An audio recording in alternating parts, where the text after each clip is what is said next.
Hi guys, this is Vineet here. Welcome to my channel. So आप में से काफ़ी सब ने मुझे पैराजम्बल्स का काफ़ी बार वीडियो लाने बोला है।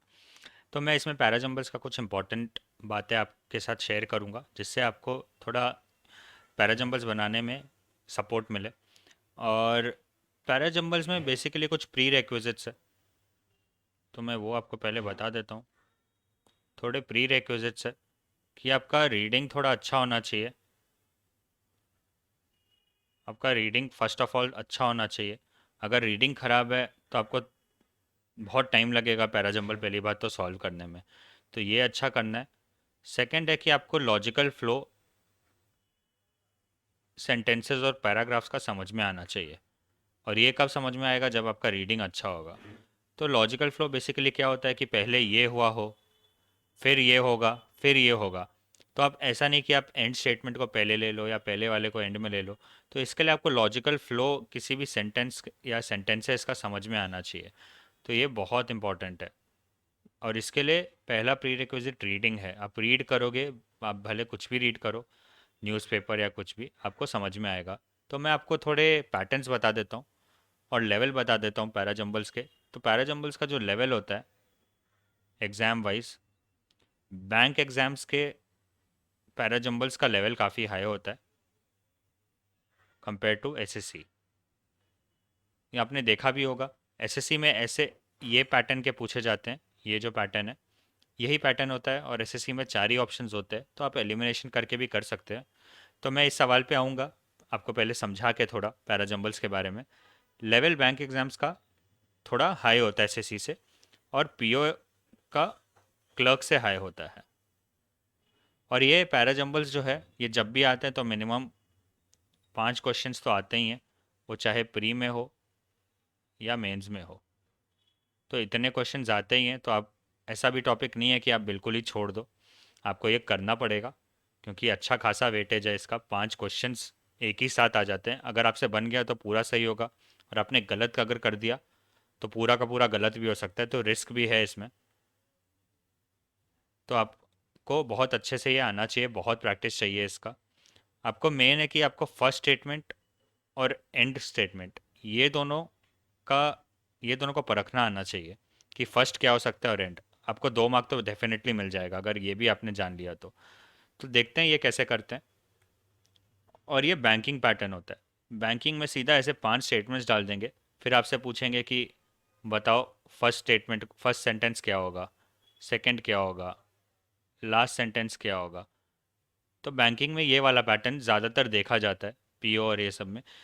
पीओ और जो वैसे लेवल के एग्जाम्स है, क्लर्क में भी आ जाता है, बट मोस्टली बैंकिंग में ये वाला सेंटेंस सेंटेंस अरेंजमेंट, रीअरेंजमेंट भी बोलते हैं इनको।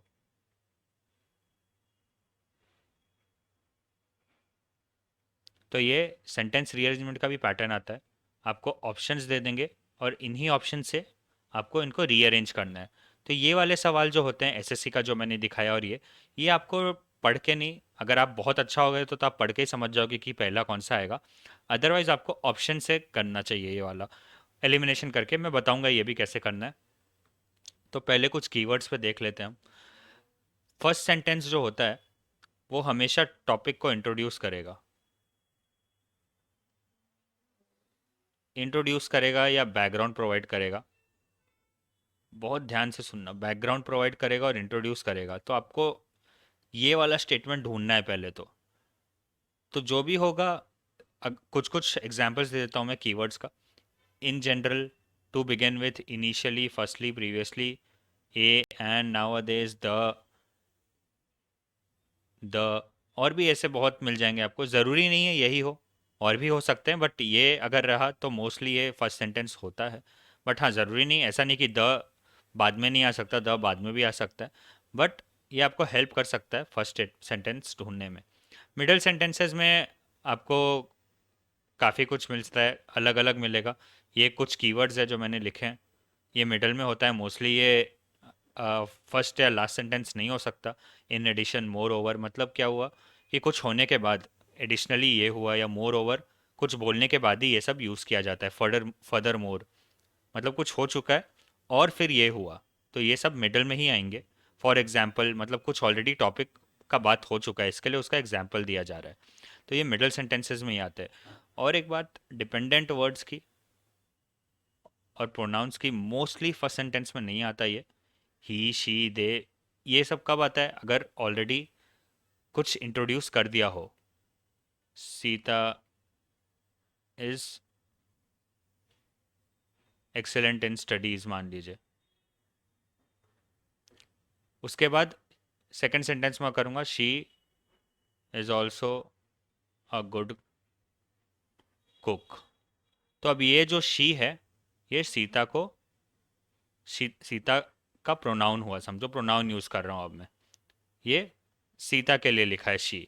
तो ये फर्स्ट सेंटेंस नहीं हो सकता, ये आपको याद रखना है। ये किसी को मतलब किसी के बारे में ऑलरेडी बात हो चुकी है, ये उसी के लिए अभी ही या शी यूज़ हो रहा है।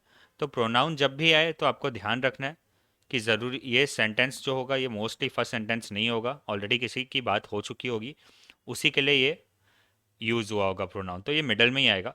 बट हाँ, ऐसा नहीं है, इसमें एक्सेप्शन भी होते हैं।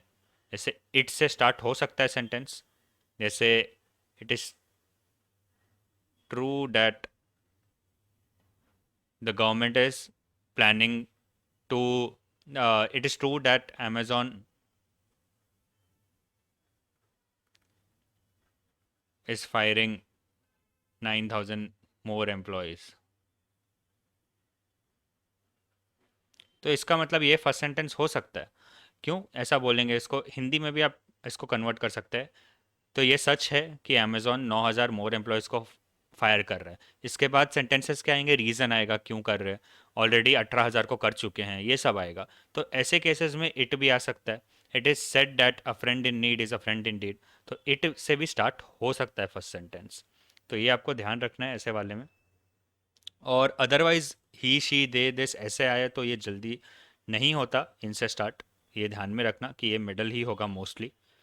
सो मिडल ये हो गया। लास्ट सेंटेंस में बेसिकली कुछ समराइजेशन होगा या कंक्लूजन प्रोवाइड होगा, ठीक है, to the topic being discussed. और जो कीवर्ड्स है, फाइनली, क्लियरली, इवेंचुअली, सो, दस, देयरफॉर, इन कंक्लूजन, और भी एक्सेट्रा, और भी बहुत सारे कीवर्ड्स आ सकते हैं, ज़रूरी नहीं यही हो। बट ये अगर है तो ये एंड ही डिनोट करता है, मतलब कंक्लूजन डिनोट करता है सेंटेंस का, कि हाँ अब एंड हो गया, इसके आगे और कुछ नहीं होगा। तो आपको ऐसा सेंटेंस ढूंढना है। तो ये थोड़ा कीवर्ड्स का हुआ। फिर पेयर्स होते हैं जो मिडल में या कहीं बनते हैं। तो कभी कभी कॉन्ट्रास्ट स्टेटमेंट्स आपको देखना है। कॉन्ट्रास्ट मतलब अलग स्टेटमेंट्स होगा, एक अच्छे के बारे में बोल रहा है, एक बुरे के बारे में बोल रहा है। Where something positive is said, then words but बोल देंगे, yet, despite, although, notwithstanding, however, ऐसे वर्ड्स यूज हो जाएंगे। तो ये पहले पे तो नहीं आएगा, कुछ ऑलरेडी हो चुका है तब ऐसा बोलेंगे। हाउएवर कुछ ऐसा स्टेटमेंट आएगा हाउएवर से रिलेटेड या ऑल दो से रिलेटेड, डिस्पाइट। तो ये आपको ध्यान रखना है कॉन्ट्रास्ट स्टेटमेंट्स का। फिर एडिशनल कैटेगरी आता है। एडिशनल मतलब कुछ ऑलरेडी बोल चुके हैं, उस पे आएगा additionally, moreover, not only but also, also, similarly, as well as, और एंड। कंजंक्शंस आ जाते हैं तो मतलब आपको समझना है कि ये एडिशनल है, ये फर्स्ट स्टेटमेंट नहीं हो सकता। ये सब जो भी है ये फर्स्ट स्टेटमेंट नहीं होगा, ये आपको ध्यान रखना है। फिर टाइम, टाइम जो है, टाइम का आपको ध्यान रखना है। बहुत बार आप पैसेज में देखोगे, किसी पैसेज में ईयर्स दिया रहता है, 2000 रहेगा किसी स्टेटमेंट में, फिर 2004 रहेगा, फिर 2022 रहेगा। तो ये नहीं होगा कभी कि 2022 पहले आ जाए, पास्ट वाला पहले ही आएगा सेंटेंस, फिर प्रेजेंट या उसके बाद वाला, और फिर फ्यूचर या जो भी है, 2024 मान लो, तो ऐसे। तो ये क्रोनोलॉजिकल ऑर्डर बोलते हैं टाइम का जो होता है, ये फॉलो करता है हमेशा। ऐसा नहीं होगा पहले 2024 की बात होगी, फिर 2000 की, फिर 2004 की। तो ये आपको ध्यान में रखना है, टाइम वाला चीज़ भी। आपको सेंटेंस ढूंढने में आसानी होगा और समझने में, और ये एलिमिनेशन में आपको हेल्प करेगा। आप हमेशा एलिमिनेशन भी यूज़ किया करो अगर आपको कन्फ्यूजन होता है तो। एलिमिनेशन एज इन, ये फर्स्ट स्टेटमेंट नहीं हो सकता, ये लास्ट स्टेटमेंट नहीं हो सकता, ऐसे एलिमिनेट कर दो और कैसे भी फर्स्ट और लास्ट ढूंढ लो। ये ढूंढ लिया तो भी काफ़ी हेल्प मिलेगा, और आपको 2 नंबर भी मिल गया तो बहुत है। क्योंकि बहुत क्या होता है, बहुत बार लोग कंफ्यूज इसी में हो जाते हैं, ये नहीं ढूंढ पाते तो पूरा ही रॉन्ग हो जाता है। तो वैसा नहीं करना है, तो एलिमिनेशन यूज़ करके भी आपको मिल सकता है, मैं तो बताऊंगा कैसे। फिर पेयर ऑफ वर्ड्स होते हैं जो रिपीट होते हैं सेंटेंसेस में समटाइम्स। तो आपको ये रिपीटिंग वर्ड्स को देखना है, ये कहीं से तो स्टार्ट हुआ होगा और वापस से रिपीट हो रहा है, तो वो साथ में पेयर बनेगा। समझो बी और सी स्टेटमेंट्स दिए हैं, तो अगर बी में कोई वर्ड आया और सी में भी आ रहा है तो हो सकता है वो पेयर बने, तो आपको ध्यान देना है ये पे, इस बात पे। और टाइम वाला भी आपको ध्यान देना है जो मैंने बताया। तो अभी हम क्वेश्चंस देखते हैं, ट्राई करते हैं। पहले एसएससी वाला देख लेते हैं जो पैटर्न है। तो देखिए, ये वाले जो ये वाले जो कैटेगरी होते हैं क्वेश्चंस के, इसमें आप use options, directly options use करना। और ऑप्शंस में एक ट्रिक बता रहा हूँ मैं। मोस्टली हाँ, हमेशा ऐसा मत कर लेना, इसको गुरु मंत्र मत मान लेना। मैंने देखा है कि 85 to 90% टाइम्स जो ऑप्शन में दो ऑप्शन ऐसे होंगे जिसमें सेम लेटर से फर्स्ट स्टेटमेंट स्टार्ट होगा, सेम लेटर से स्टार्ट होगा जो फर्स्ट स्टेटमेंट होगा।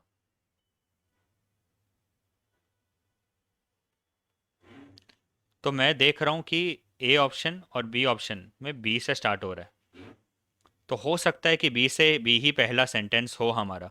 इसके लिए उनने कंफ्यूज करने के लिए दो ऑप्शन डाला है और बाकी दो ऐसे हैं। तो देख लेते हैं, अभी हम एक और पढ़ लेंगे इसको। ठीक है, पहला क्या हो सकता है, filing of GST returns will become hassle free from today.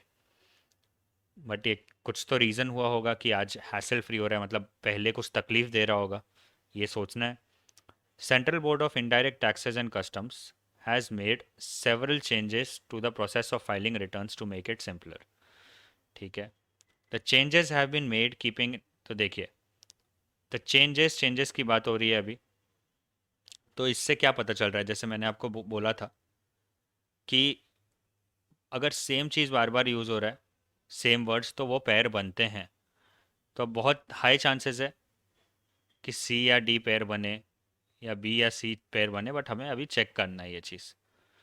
ठीक है, सो बी सी डी भी पेयर बन सकता है क्योंकि तीनों में ही वर्ड है सेम। ठीक है, तो अभी changes in the return filing process have been made based on feedback from taxpayers and tax practitioners. तो देखिए, ये क्लियरली पता चल रहा है। ये ऑप्शन पहले देख लेते हैं। बी पहला स्टेटमेंट है, बी जो है वो पहला स्टेटमेंट है, क्योंकि ये इंट्रोड्यूस कर रहा है टॉपिक को कि central board of indirect tax and customs ने सेवरल चेंजेस किए हैं to the process of filing returns to make it simpler. इसने इंट्रोडक्शन कर दिया स्टेटमेंट का। अब हमें क्या देखना है, ये देखेंगे हम सेंटेंस में कि ये जो चेंजेस है ये क्यों हुए और किस लिए हुए। तो ये देखते हैं, changes in return filing process have been made based on feedback from taxpayers and tax practitioners. तो या तो इधर सी आएगा या तो अब डी पढ़ लेते हैं। Changes have been made keeping in mind the fact that many taxpayers were struggling to file the returns due to technical glitches on the GST network portal. ठीक है, तो मुझे तो समझ में आ गया क्या आएगा। ए नहीं आएगा क्योंकि ये जो चेंजेस की बात हो रही है ये सीधा ये कंक्लूजन जैसा टाइप का लग रहा है मुझे कि अब हैसल फ्री, मतलब अब कोई तकलीफ नहीं होगा जीएसटी रिटर्न फाइलिंग में। तो ये कंक्लूजन जैसा टाइप लग रहा है, तो मैं देख रहा हूँ कि ए इधर लास्ट में है। ठीक है, तो बी के बाद जो आएगा वो एक्चुअली सी आएगा, फिर डी आएगा, फिर ए आएगा। तो जो आंसर होगा वो ये होगा, बी ऑप्शन। तो देखिए, पहले सेवरल चेंजेस का बात हुआ, central board of indirect taxes CBIC ने जो किया, ये चेंजेस क्यों हुआ, it has been made based on feedback from taxpayers and tax practitioners. उनने जो फीडबैक दिया उसके वजह से हुआ। उसके बाद बोला ये चेंजेस इसलिए हुआ क्योंकि टैक्स पेयर्स को बहुत तकलीफ हो रहा था रिटर्न्स फाइल करने में, they were struggling to file the returns due to technical glitches on the GST network portal. तो अब ये चेंजेस होने के बाद फाइलिंग ऑफ जीएसटी रिटर्न्स जो है it has become hassle free, तो ये कंक्लूजन हो जाएगा। तो अब जो चेंजेस हो गए उससे टेक्निकल ग्लिचेस की वजह से जो हो रहे थे वो अब चेंजेस कर दिए गए हैं, इम्प्रूव कर दिया गया है। तो अब filing of GST returns will become hassle free. तो बी सी डी ए होगा। तो आप एलिमिनेशन भी यूज़ करके देखो, सेंटेंस एलिमिनेट करने का भी ट्राई करो आगे पीछे करके। या तो आप बाकी जो वर्ड्स रिपीट हो रहे हैं उस पर ध्यान दो। बहुत बार पेयर्स बनते हैं, जैसे इधर भी पेयर बना है वर्ड्स का, ठीक है, और ये कंक्लूजन ही है ए वाला चीज़, क्योंकि पहले प्रॉब्लम हो रहा था वो क्लियरली मेंशन्ड है। तो अब सोल्यूशन प्रॉब्लम के बाद ही ढूंढा जाएगा। सो अब एक सेंटेंस रीअरेंजमेंट वाला कर लेते हैं। इज़ नो इनक्रोचमेंट, देखिए ए से तो स्टार्ट नहीं हो सकता, इस से स्टार्ट नहीं होता, तो इधर कोई है नहीं, ओके। एंड से स्टार्ट नहीं होगा तो सी से स्टार्ट नहीं हो सकता, इधर नहीं है, ठीक है। अभी देखिए दोनों ऑप्शन में बी डी और डी है, तो बी या डी से ही स्टार्ट होगा। अब हम देख लेते हैं, बी से तो synchronization between the union government is no encroachment, तो बी ए तो नहीं हो सकता। बी सी देख लेते हैं, synchronization between the union government and the government of NCT Delhi and that there it बिक, तो ये सूट ही नहीं कर रहा है बिल्कुल। आप सेंटेंस पढ़ोगे तो आपको समझ में आ जाएगा ये नहीं हो सकता है, ठीक है, ये डायरेक्टली ऐसे एलिमिनेट हो जा रहा है। डी वाला आप पढ़ते हैं, it becomes important to ensure there is complete, is there is complete is no इनको, ये सूट ही नहीं कर रहा है, बचा ये ऑप्शन, यही सही होगा। अब पढ़ लेते हैं, पढ़ के देख लेते हैं। It becomes important to ensure there is complete synchronization between the union government and the government of NCT Delhi and that there is no encroachment in legislative matters. तो ये वाला इजी होता है सेंटेंस रीअरेंजमेंट, ये आप कर लोगे आराम से, आपको बस एलिमिनेट ही करना है। अगर डायरेक्टली आपको ऐसे दिख नहीं रहा है, मुझे तो ऐसे डायरेक्टली समझ में आ गया एक बार देखा ऑप्शंस तो, कि डी से ही स्टार्ट होगा और ये एलिमिनेशन हो रहा है। कंप्लीट इज ऐसा कुछ होता नहीं है, बहुत मतलब ऐसा सेंटेंस पढ़ के आपको अजीब लगेगा, तो समझ में आ जाना चाहिए कि क्या होगा। तो एक ये टाइप के हो गए। अब ये वाला थोड़ा मुश्किल होता है, ये आपको एक बार पूरा स्किम करना पड़ेगा, ग्लांस करना पड़ेगा पूरा जो दिया है उसमें, ग्लांस और स्किम, तो आपको समझ में आएगा पहला क्या हो सकता है, लास्ट क्या हो सकता है। तो पढ़ते हैं, अ फ्यू ईयर्स लेटर, देखिए फ्यू ईयर्स लेटर, लेटर की बात हो रही है, तो क्या ये फर्स्ट स्टेटमेंट हो सकता है? अनदर वुमन, मतलब इससे पहले कोई तो और वुमन की बात हो चुकी होगी, इसके आगे पढ़ना नहीं है क्योंकि ये पहला सेंटेंस नहीं होगा। तो ये जान लो ये पहला नहीं होगा, एलिमिनेट हो गया, ठीक है। Bill Gates pursued several women in his office long after he wed now estranged wife Melinda in 1994, ठीक है, ये इंट्रोडक्शन जैसा लग रहा है, इसको अभी डॉट मार के रखते हैं। If this makes you uncomfortable pretend it never happened, Gates email the employee, ये हो सकता है क्या फर्स्ट सेंटेंस? ये भी नहीं हो सकता। क्यों नहीं हो सकता? किसी तो एम्प्लॉय से कुछ बात हुई है, तो इसी के लिए वो गेट्स कह रहा है अगर ये आपको अनकंफर्टेबल कर रहा है तो प्रिटेंड इट नेवर हैपेंड, ये किसी एम्प्लॉय को मेल किया, मतलब इससे इस सेंटेंस के पहले किसी एम्प्लॉय से तो कुछ तो इंटरेक्शन या कुछ हुआ होगा, मुझे यही समझ में आ रहा है। तो ये भी पहला सेंटेंस नहीं हो सकता है, ठीक है। सम ऑफ द एम्प्लॉयज से they didn't see Gates behaviour as predatory, noting that he didn't pressure the woman to submit to his advances. It's unclear how much Melinda knew about her husband's office behavior. तो ये जो behaviour की बात कर रहे हैं gate की, तो ये बिहेवियर की ऑलरेडी बात हो चुकी होगी, तभी ये बोल रहे हैं कि they didn't see Gates behaviour as predatory. तो पहले गेट का, बिल गेट्स का जो बिहेवियर है कहीं ना कहीं बात ऑलरेडी हो चुका होगा। अब मुझे क्लियरली पता चल रहा है कि बी ही पहले होगा, क्योंकि इसी स्टेटमेंट में दिख रहा है मुझे कि बात हुआ है कि ही परस्यूड सेवरल वुमेन, तो पहला स्टेटमेंट बी होगा। ई में अब देखिए, in one instance following a presentation by a female, तो ये जो मैं एम्प्लॉय की बात कर रहा था ना, वो यही है। इन वन इंस्टेंस मतलब एक बार ऐसा हुआ कि एक प्रेजेंटेशन के बाद 2006 में, जिसको एक फीमेल माइक्रोसॉफ्ट एम्प्लॉय ने दिया था, Gates asked her out to dinner. तो आप समझ रहे हैं ये वाला सेंटेंस भी नहीं हो सकता है पहला, तो हमें क्लियरली पता है कि बी ही होगा पहला। तो बी पहला हो गया कि ही परस्यूड सेवरल वुमन। अब उसका उसी के बारे में बात किया जा रहा है। एक बार ऐसा हुआ कि गेट्स ने ये वुमन को डिनर के लिए पूछा, तो बी ई हो गया। ठीक है। अब आप देखोगे तो फिर क्या हुआ पूछने के बाद ये चीज़ हुआ, if this makes you uncomfortable pretend in never happened, Gates email the employ.